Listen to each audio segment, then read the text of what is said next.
माननीय प्रधानमंत्री श्री नरेंद्र मोदी जी के कारण आज 140 करोड़ भारतीयों को ये सौभाग्य प्राप्त हुआ है कि आज भारत जो भी कहता है उसे पूरी दुनिया सुनती है। भारत की मान और प्रतिष्ठा को अंतर्राष्ट्रीय पटल पर प्रधानमंत्री जी ने जिस कदर बढ़ाया है वो हम सभी के लिए बहुत गौरव की बात है।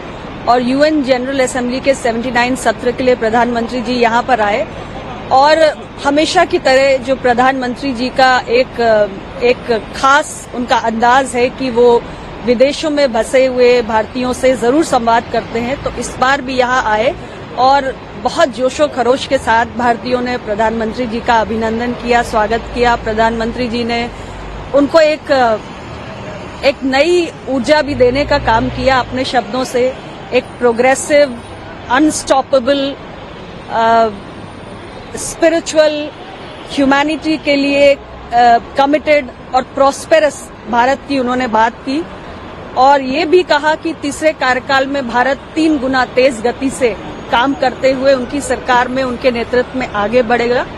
इसके साथ ही क्वाड समिट में भी प्रधानमंत्री जी की उपस्थिति के खास मायने हैं और साथ ही साथ यहाँ पर प्रधानमंत्री जी ने जितने ग्लोबल सीईओज हैं अमेरिकन टेक कंपनीज के, उनके साथ भी बैठक की और आज कैसे भारत में हम ईज ऑफ डूइंग बिजनेस को बढ़ावा दे रहे हैं। भारत में इलेक्ट्रॉनिक्स से लेकर सेमीकंडक्टर्स से लेकर तमाम जो क्षेत्र हैं उसमें किस तरीके से भारत आगे बढ़ रहा है और इन अमेरिकन कंपनीज को क्यों भारत के साथ जुड़ना चाहिए, भारत में आना चाहिए।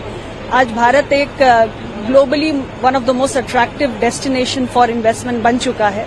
इन तमाम विषयों को प्रधानमंत्री जी ने रखा और जैसा कि मैंने पहले भी कहा कि आज भारत जब कुछ कहता है तो पूरी दुनिया सुनती है। मैम, भारत आज जब कुछ कहता है पूरी दुनिया सुनती है, लेकिन अगर पिछले कुछ दिनों की बात है जब यूएस में विपक्ष के नेता राहुल गांधी आए थे, उन्होंने जिस तरीके से टिप्पणी की, जिस तरीके से चाहे सरकार जो है केंद्र में आप लोगों की सरकार है, जिस तरीके से कहा कि बहुत समस्याएं हैं यहाँ पर, चाइना से कंपैरिजन कहीं न कहीं किया गया कि चाइना आगे बढ़ रहा है लेकिन हमें उनसे सीखने की जरूरत है। इसके अलावा अन्य भी टिप्पणी की गई, क्या कहेंगी? क्योंकि देखिए प्रधानमंत्री जी प्रोग्रेसिव भारत की बात करें, दूसरी तरफ से विपक्ष के नेता विदेश की धरती पर आके बहुत सारे बयान देकर जाते हैं।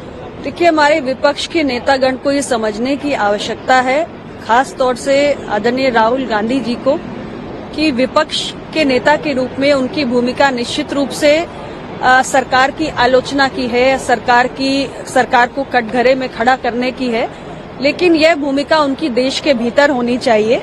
जब वे भारत के बाहर आते हैं तो वो देश के एक नागरिक हैं और अपने देश का मान सम्मान बढ़ाने वाली बात ही उनको करनी चाहिए। भारत के लोकतंत्र के विरुद्ध बयानबाजी करना या भारत के विरुद्ध बयानबाजी करना ये मेरे ख्याल से घोर निंदनीय है और दुर्भाग्यपूर्ण है और इतना सम्मानजनक पद आज वो सुशोभित कर रहे हैं लीडर ऑफ ऑपोजिशन का, तो मुझे लगता है कि उन्हें भारत के मान सम्मान को बढ़ाने के लिए ही विदेशी धरती पर बयान देना चाहिए। एक सवाल प्रधानमंत्री की यूएन जनरल असेंबली सेशन में प्रधानमंत्री जी ने कहा कि एक तरफ तो टेररिज्म है जो कंटिन्यूअसली उस पर बात की, टेररिज्म पर, और ये एक सीरियस थ्रेट है, ग्लोबल पीस की बात की, शांति की बात लगातार प्रधानमंत्री जी कर रहे हैं। और अगर देखा जाए तो कई राजनेता और अध्यक्ष आज यूक्रेन के जेलेंस्की से भी उन्होंने मुलाकात की और पिछले दिनों वो यूक्रेन भी गए थे। शांति की उन्होंने वार्ता की हमेशा ही पहल करते आए हैं, कैसे देखते हैं? देखिए, रशिया और यूक्रेन के बीच में युद्ध जब से प्रारंभ हुआ है तब से प्रधानमंत्री जी ने हमेशा ही ये बात कही है कि अब युद्ध का दौर नहीं है और आज का जो दौर है उसमें हमें संवाद के जरिए, डायलॉग के जरिए, डिप्लोमेसी के जरिए ही रास्ते निकालने चाहिए, समस्याओं के समाधान ढूंढने चाहिए और रशिया और यूक्रेन अपने आपसी रिश्तों के बीच में जो दरार है उसको खत्म करें, संवाद के जरिए, डिप्लोमेसी के जरिए हल निकालें। युद्ध किसी समस्या का समाधान नहीं हो सकता। इस बात को लगातार भारत के प्रधानमंत्री श्री नरेंद्र मोदी जी कहते आए हैं और रशिया हो या यूक्रेन हो, दोनों देशों के राष्ट्राध्यक्षों से वो निरंतर मिले हैं और उन्होंने भारत का जो नजरिया है उसको स्पष्ट रूप से रखा है। दोनों देशों को ही ये बात कही है कि युद्ध अब समाप्त होना चाहिए और दुनिया को भारत ने बुद्ध दिए हैं, युद्ध नहीं। ये बात प्रधानमंत्री अक्सर कई मौकों पर दोहराते हैं। बहुत गहरा, बहुत बड़ा संदेश इन बातों में छिपा हुआ है और मुझे लगता है कि आज दुनिया को भारत से सीखने की जरूरत है। मैम, आप आई हैं न्यूयॉर्क यात्रा पर हैं, क्या कुछ कहना चाहेंगे, क्या विषय है, क्या कुछ है आपका? यूएन जनरल असेंबली के 79 सेशन के दौरान 4 हाई लेवल मीटिंग्स हैं जहां भारत का प्रतिनिधित्व करने का सौभाग्य मुझे मिल रहा है। स्टॉप टीबी पार्टनरशिप का है, जिसमें हम टीबी वैक्सीन्स के डेवलपमेंट और उनके प्रैक्टिकल रोल आउट पर चर्चा करेंगे। उस कार्यक्रम में भी मुझे भारत का प्रतिनिधित्व करना है, भारत का पक्ष रखना है। इसके साथ ही एंडिंग एड्स, रिवाइटलाइज मल्टीलैटरलिज्म, यानी कैसे तमाम देश एक साथ आकर एड्स को दुनिया से समाप्त करने का जो लक्ष्य है उसको प्राप्त करें। इस पर भी एक सत्र है जिसमें मैं प्रतिभाग करूंगी।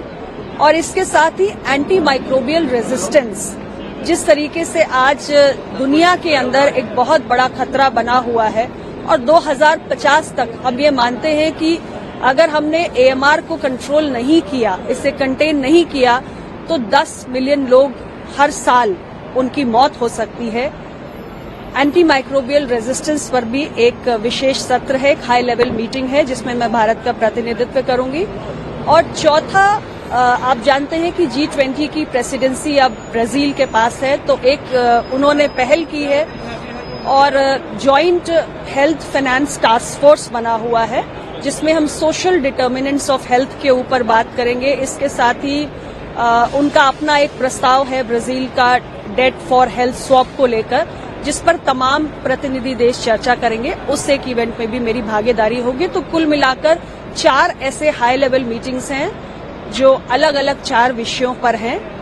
टीबी वैक्सीन और एड्स को खत्म करने के ऊपर, joint health finance task force को लेकर और एंटी माइक्रोबियल रेजिस्टेंस को लेकर, इन चारों में भारत का मुझे प्रतिनिधित्व करना है।